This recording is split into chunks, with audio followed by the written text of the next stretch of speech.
80% పైగా లేడీస్ అందరూ ఎవరినడిగినా హెల్త్ గురించి మాట్లాడితే, "నేను వెయిట్ తగ్గాలి, వెయిట్ తగ్గాలి" అంటారు.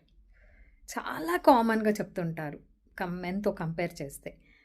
మీ అందరికీ చెప్పాల్సిన విషయం ఏంటంటే, వెయిట్ కన్నా ముఖ్యమైనది మనం తీసుకోవాల్సింది, ఇంపార్టెన్స్ ఇవ్వాల్సింది, మనం ఎనర్జిటిక్‌గా, హ్యాపీగా, ఏ ఇబ్బందులు లేకుండా అంటే నొప్పులు అది ఇది లేకుండా ఉండడం ముఖ్యం.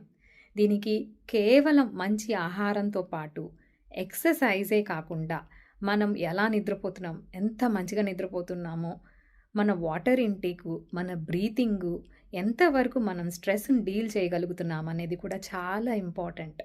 సో, మనం కేవలం డైట్ ప్లానే కాకుండా మనం వాటర్ ఇంటేక్, మన బ్రీతింగ్, మన స్లీప్, మన రిలాక్సేషన్ ఇవన్నీ కూడా చాలా ప్రాముఖ్యత ఇవ్వడం ముఖ్యం.